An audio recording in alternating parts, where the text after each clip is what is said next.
ডিম উৎপাদনের জন্য লেয়ার মুরগি পারফেক্ট। এক কথায় লেয়ার মুরগি মানে বেস্ট ডিম উৎপাদনের জন্য। আসসালামু আলাইকুম, আশা করি সবাই ভালো আছেন, সুস্থ আছেন। আপনারা যারা ডিম উৎপাদনের জন্য মুরগি পালন করতে চান, যারা মুরগি নিয়ে প্যারেজ করতে চান, ডিমের জন্য ডিমের জন্য কোন মুরগিটা পারফেক্ট? আপনি যদি ডিম উৎপাদন করতে চান তাহলে আপনার ডিম বিক্রি করে আপনার মুরগির খাবার খরচ সবকিছু খরচ মানে মিটায় তারপরে আপনার লাভ লাভ করা লাগবে। তাহলে ডিমের উৎপাদনের জন্য কোন মুরগিটা পারফেক্ট? আমি মনে করি লেয়ার মুরগি পারফেক্ট। আপনি যত মুরগি বলেন, দেশি মুরগি বলেন, দেশি মুরগি কিন্তু প্রতিদিনই ডিম পারবো না। খামি মুরগি কিন্তু আপনার প্রতিদিন ডিম পারলেও কিছুদিন পরে কিন্তু আপনার ডিম উৎপাদনটা কমে যাব। আপনি টাইগার মুরগি বলেন, যত মুরগি বলেন, ওইগুলো মুরগির মানে ডিম পারলেও ডিমের কিন্তু চাহিদা নাই। আপনার এই লেয়ার মুরগির এই লাল ডিমটার বাজারে কিন্তু প্রচুর চাহিদা। এই দিক দিয়ে কিন্তু ভালো একটা সুবিধা। এই লাল ডিমের প্রচুর পরিমাণ চাহিদা থাকে। এই লাল ডিমের প্রচুর পরিমাণ চাহিদা থাকে, সেক্ষেত্রে কিন্তু আপনার ডিম বিক্রি করতে কোনো অসুবিধা নাই। এটা কিন্তু তার দিক দিয়ে কিন্তু এটা পারফেক্ট। আপনার ডিম বিক্রি করতে কোনো অসুবিধা নাই। ডিমের বাজারও সবসময় ভালো থাকে, ডিমের চাহিদা আছে বাজারে। আপনার এই ডিমগুলো সব জায়গায় চলে। আপনি যদি খামার করতে চান তাহলে আপনাকে একটা জিনিস খেয়াল রাখতে হবে যে আপনি যে খামারটা করতে চাইতেছেন, সেই মানে ডিমটা উৎপাদন করতে চাইছেন, সেই ডিমের চাহিদা কি আপনার এলাকায় কিংবা আপনার গ্রাম অঞ্চলে আছে কিনা, শহরে আছে কিনা, ওই ডিমের চাহিদাটা। ডিমের যদি চাহিদা না থাকে, আপনি যদি ডিমটা বিক্রি করতে না পারেন, তাহলে কিন্তু আপনার খামার দিয়ে চলবে না। তাহলে আপনি খামার দিয়ে কিন্তু লস খাবেন। তো অবশ্যই আপনাকে চেষ্টা খেয়াল করতে হবে এবং জানতে হবে যে আপনার এলাকায় কোন ডিমের চাহিদাটা বেশি। যেই ডিমের চাহিদাটা বেশি সেই ডিমটা আপনাকে উৎপাদন করতে হবে।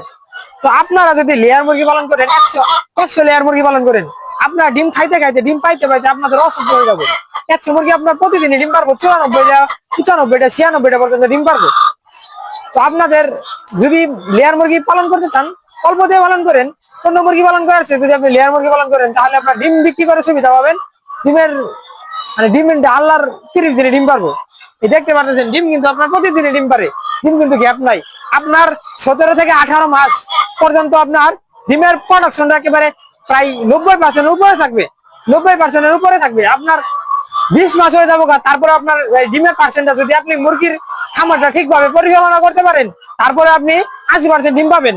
এই মুরগিগুলো যতদিন বাচ্চা থাকবো ততদিন পর্যন্ত ডিম পারবো। আপনার আস্তে আস্তে ডিমের পার্সেন্টটা কমে আসবো। প্রায় 1.5 বছর পরে, আপনার 18 মাস পরে আপনার ডিমের পার্সেন্টটা আস্তে আস্তে কমবো। তো আপনার এই দিক দিয়ে এই মুরগিটা পালন করতে পারেন, ডিমের পার্সেন্টটা খুব ভালো পাবেন। মানে ডিমটা প্রতিদিনই পাবেন, কোনো সমস্যা নাই। অন্য মুরগি পালন করলে কিন্তু ডিমের চাহিদাটা আপনার ডিমের কিন্তু ডিমটা আপনি বিক্রি করতে পারবেন না। আপনার এলাকায় চাহিদা কম থাকবে, কিন্তু এই লাল ডিমের চাহিদাটা সবসময় থাকবে। আপনি যদি 100 মুরগি পালন করেন, তাহলে আপনার বেশি একটা টাকা খরচ হবে না। আপনার যদি অল্প কিছু টাকা খরচ করে যদি 100 মুরগি পালন করেন, নিচে পালবেন, খাতার মধ্যে না পারলে নিচে পালবেন, পালন করে আপনারা ডিমের চাহিদাটা, আপনার বাড়ির চাহিদাটা মেটাতে পারবেন এবং বাজারে বিক্রি করে আপনারা লাভ করতে পারবেন। আশা করি সবাই বুঝতে পারছেন যে ডিমের জন্য কোন মুরগিটা সেরা। ডিমের জন্য লেয়ার মুরগি সেরা।